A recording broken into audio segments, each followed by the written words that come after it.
Hey, how's it going, everybody? This is Ethan from Rhythmo. Today we have a pumpkin, and I got a filthy shirt from carrying the pumpkin to the office. Why do we have a pumpkin? So last year for Halloween, we did this really great video of my dog dressed up as an anime character, remixing one of the anime's theme songs. But this year we're struggling to find a good idea of what to do, and one of my team members actually suggested building a MIDI controller out of a pumpkin because we could. So that's kind of what brought us here. Let's see. I've never really handled a pumpkin before, so I'm not very well studied in the industry of pumpkin carving. So this would be my first time, and that would be building a MIDI controller out of it. So let's see, where do we get started? I got a knife here. I got the power of God and anime on my side. Okay, anyways, I think you have to, do a circle up top, maybe? Oh, definitely speed this part up. Oh my God, I suck.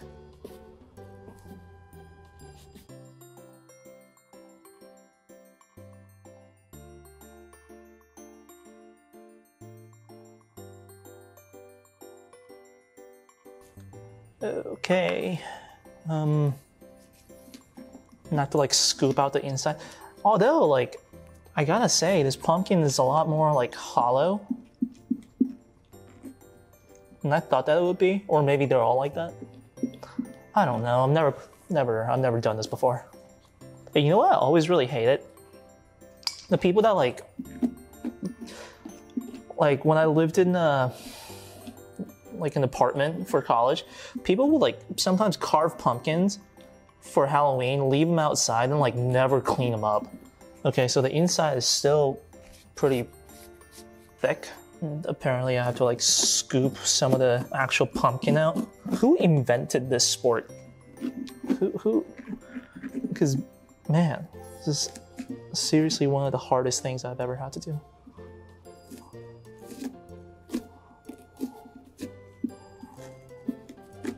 I feel like the actual carving part is not even gonna be that difficult, because from cutting this hole out, I feel like the knife goes in pretty easily. It's just this hollowing the pumpkin out part, which, okay, I guess for just about everybody else, they wouldn't really need to hollow out that much of the pumpkin. For us, we kind of have to do that though. I feel like no matter how hard I try, there's gonna be 5 more seeds in there. And then the next time I look at it, it's also gonna be another 5 more seeds. It's never gonna be more or less than that. After you take 5 seeds out, somehow it just generates, just spawns 5 more.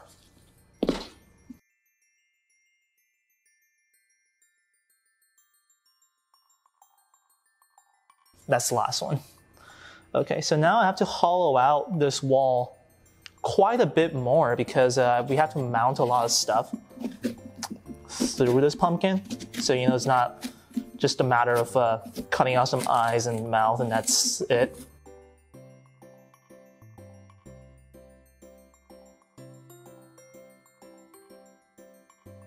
Alright, that's as far as I'm going for now. Don't think I can handle too much more than that. Okay, so we'll set this aside. For this next part, you're gonna need one of these drill bits. So first of all, the buttons that we're including in the Beatbox product has these little wings that hold on to the panel that's in. There's maybe a clearance of, I would say 2 to 3 millimeters of a height for this to bite into, which there's no way I'm gonna get this so thin to 3 millimeters. So for this purpose, which I don't think anyone's gonna run into this situation, but you need one of these screw mount arcade buttons, which we're lucky to have a few lying around. So all you need to mount this to your pumpkin is your trusty little 30 millimeter drill bit, which I'm sure everyone has one at home. That's obviously a joke. The only reason we even have this is because earlier on, when I first came out with the early prototypes of the beatbox, I actually had to like drill out all the holes of the cardboard boxes myself. I built the cardboard boxes myself, so I had to get one of these drill bits that's you know, perfect for an arcade button. But yeah, let's find a relatively flat spot.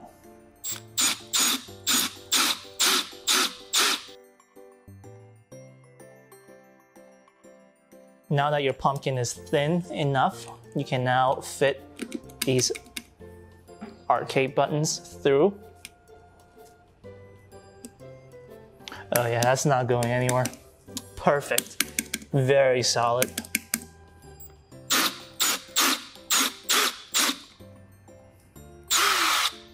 My strategy here is I want to mount the buttons as I go, so not a single point of the pumpkin would be, you know, too weak to handle, you know, the drill bit. You gotta be really careful with this scraping, you know, because the pumpkin chassis's rigidity is not as good as our acrylic chassis. So, you know, when you're scraping it, when it's this thin, especially at the top, where there's not too much distance, you can very easily break the pumpkin, or that's how I felt anyways. Gosh, this is a lot harder than I initially imagined this would be.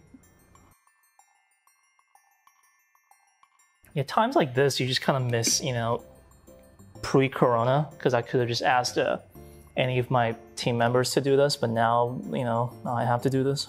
Okay, so now I found that it is actually completely possible to have one of these normal arcade switches into the pumpkin, like that. So that's a lot easier, and we don't have to actually make the pumpkin so thin for these screw-on buttons. So, I don't know, man, you win some, you lose some, you know? There we go. Not the most aesthetically pleasing colors, but it works, and that's all that matters, right? Yeah. This is one of the earlier development concept boards using a Teensy that we built for our earlier prototypes. Now all we have to do is hook up all these cables to this board. We're not gonna do the full 16 button here. I feel like that's like probably gonna be kind of hard to play. This is already kind of hard to play. Let's see, now you have to hook up all these wires.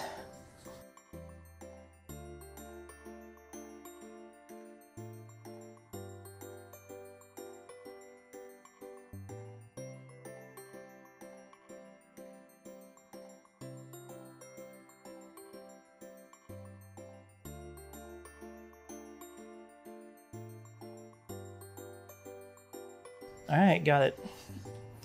Cool, now we just have to hook all these up.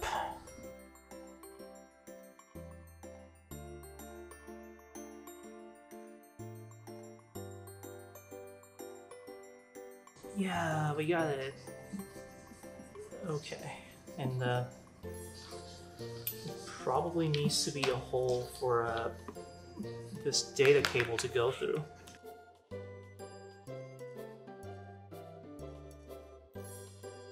There we go.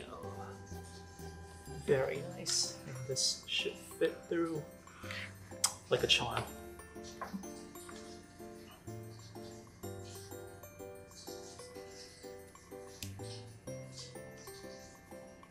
Okay, so now this should be a functional MIDI controller already. Okay, now so this is day 2 of the whole process. I had to run to the hardware store to get these longer screws for the speakers to mount to the pumpkin. But anyways, yeah, let's get started. Yesterday we finished all of these buttons, and then we hooked them all up to this Arduino control board. Today, let's start with a mouth, right? Because you have to have a mouth on the pumpkin. Let's have the mouth somewhere around here. Let's do like a, I don't know, like a pretty textbook accurate version. of a pumpkin mouth. Like they're usually like that, right? And you have to do like teeth.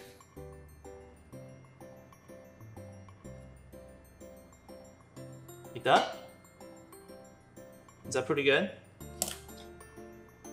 It doesn't really matter. We're getting into it now.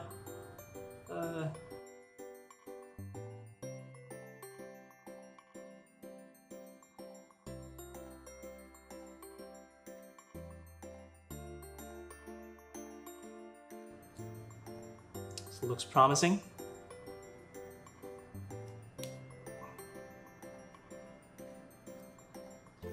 There we go. That looks pretty cool.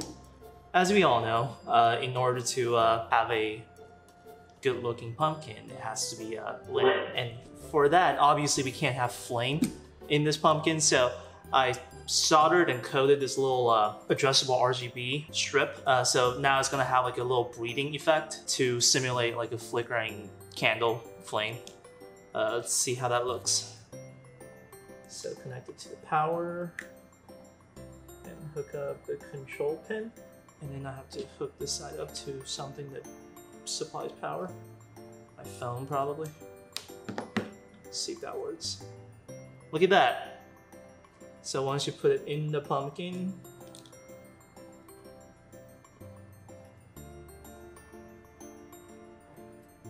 have it close to the bottom. Yeah, I think that's really coming along. That looks really like it, like the real deal. It's the most high-tech pumpkin that the history of Halloween has ever seen, probably. For this, we were thinking about mounting the speakers to the eyes. And in order to do that, first of all, you need your trusty household 3-inch hole saw. And obviously, we only have this because back in the days, we had to make cardboard boxes ourselves. So I understand this might not be that much of a household item, but hey. Well, the better practice would be like actually drilling pilot holes first. Or the better practice would really be not drill a pumpkin while there's electronics in the thing. But it shouldn't matter that much. There we go. And then the second one. Not too bad, not too bad. Not super centered, but I mean, who's keeping score? Okay, and now we need some sort of pilot holes for the speakers to mount into. And in order to do that, we need, this is probably a good size bit. Milwaukee tools, always reliable. These speakers are designed with holes that are slightly bigger than what they're actually supposed to be. So, you know, you're gonna have a little bit of wiggle room when it comes to mounting hole accuracy.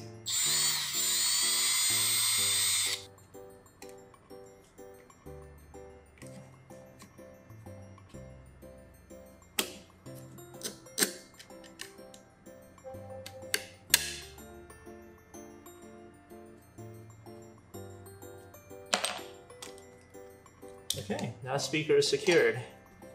And now the second one.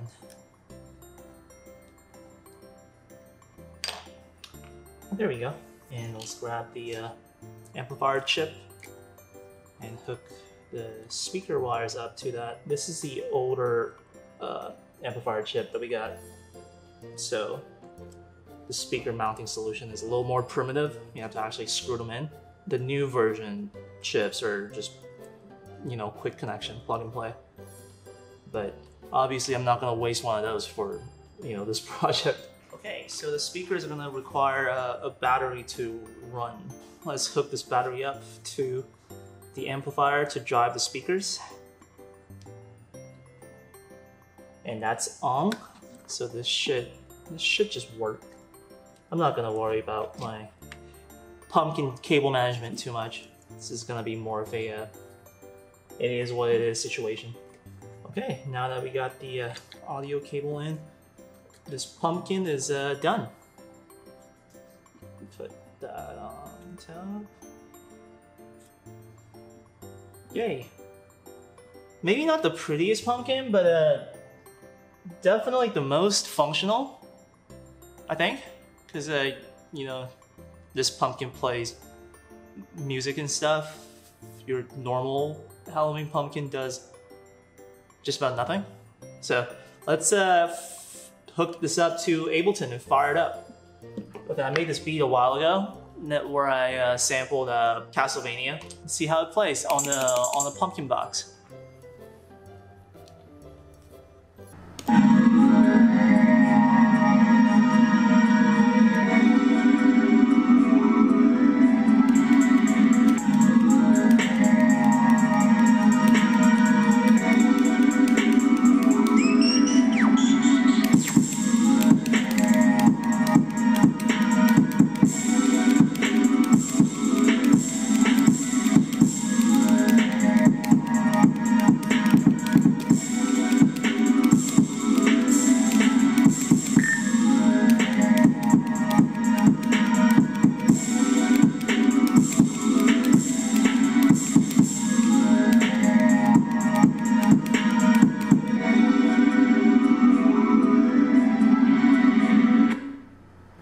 Anyways, that's about it. We built the pumpkin beatbox, we put it through the test. So I don't know, I guess everything turned out pretty good. I don't know, build this for this or next Halloween if you don't mind wasting a couple $100. Anyways, until next time, see ya.